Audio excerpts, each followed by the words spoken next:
please tell me I'm not the only one that thinks, why did I ever want to grow up and be an adult? Please tell me I'm not the only adult that thinks life is challenging and difficult and decisions are just ridiculously tough. Yeah, I just feel like as I've got older, decision making is impossible.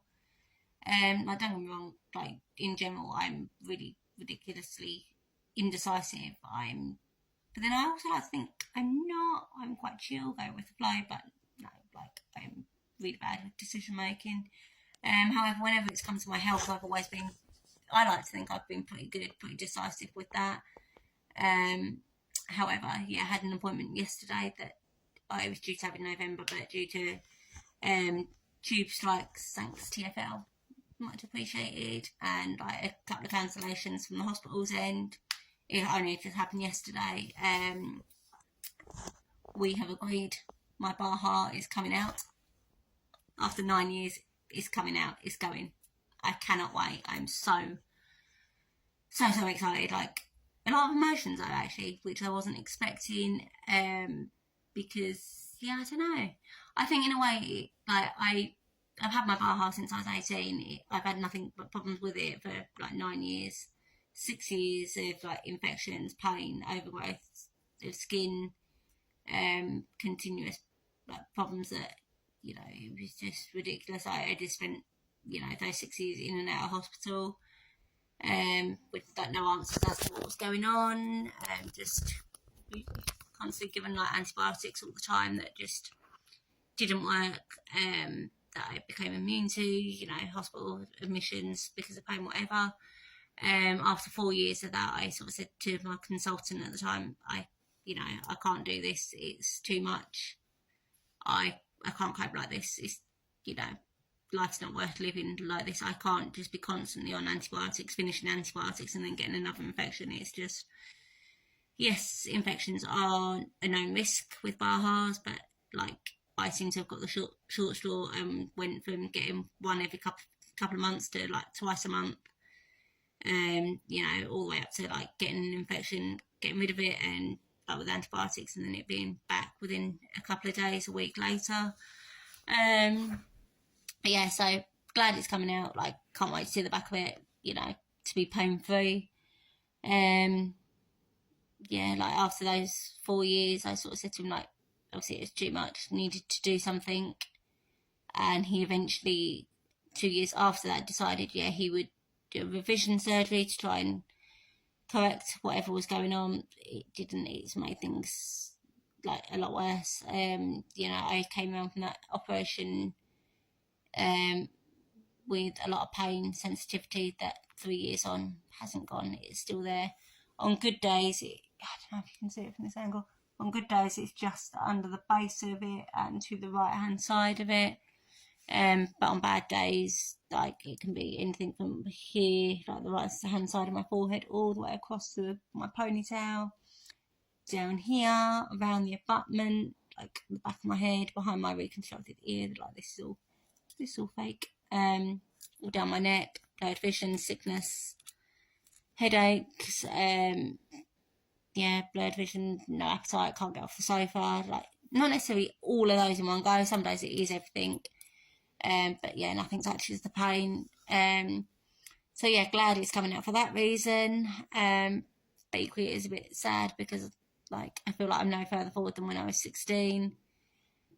You know, it's been a big part of my life for so long. And it's like I've just reached that pinnacle moment that I've been fighting for 9 years, and you know, finally it's happening. Yeah, so some relief, some, you know, joy, some sort of sadness behind it. But going forward is where the big decision making is going to have to happen. Like, okay, it's not major, but I originally in July was led to believe that I had numerous options of like alternatives. Unfortunately, that's not the case. I've got two options. Option one is once the Bahas were moved, we do nothing, we just give up, sort of thing. And we just ramp up the hearing on my left because that's currently moderate loss, where it's had to be both ears for, you know, what, 28 years nearly. It's sort of suffered a bit, well, suffered a fair bit, really. or we do a magnetic version of what I currently have. So nothing's external, it's all internal. However, although yes, it's been agreed at the team meeting, my consultant, and don't get me wrong, totally, fully, wholeheartedly respect him for this because he didn't have to say it, has said to me he's very anxious about doing it, although he's very skilled, he's a specialist in this area. He's very anxious about doing it. He seems to think I'm going to have the same problems again, which is not ideal. Can't lie, it's something that's been floating around my mind as a big what if, what if, what if. So for him to say it's just massively, massively boiled to life, and I'm like, oh God, like, now he said it's more real and like, oh no, sort of thing. Yeah, massively torn. I don't know what to do. One part of me is like, well, I've always been deaf. Let's just, take the Baha out. Let's do nothing else and just embrace deafness, be deaf. Embrace it, whatever, rock it, own it, and just carry on and, yeah, make a go of it best I can. But on the flip side, I'm like, do I just try this magnetic one? Because at the moment it's the only option I've got. Do I just try it? If it works, fantastic, great. That's what we want. If it doesn't, at least I can say I tried, and I haven't just given up. Equally, obviously, I have a young child, so I've got that to think about. I've got her in the mix of things. Like, I don't know, because whatever I do is going to impact on her. I sort of think if I don't do anything, is that going to have too much of a negative impact on her life? Like, we're quite way off school age, but I don't want to be that parent in the school playground that can't talk to any of the parents because I can't hear them, I can't communicate with them, they can't communicate with me. My daughter's relaying information to me and basically having to translate and sort of essentially be like a carer for me. I don't want that for her. I want her to have a childhood. I don't want her to have to be worrying about me. I don't want her to feel embarrassed about everything and be like, oh, yeah, mum can't hear you, sorry, sort of thing. And I don't want her to later in life be like, why didn't you just try it? You could have done that, helped yourself, helped me, sort of thing.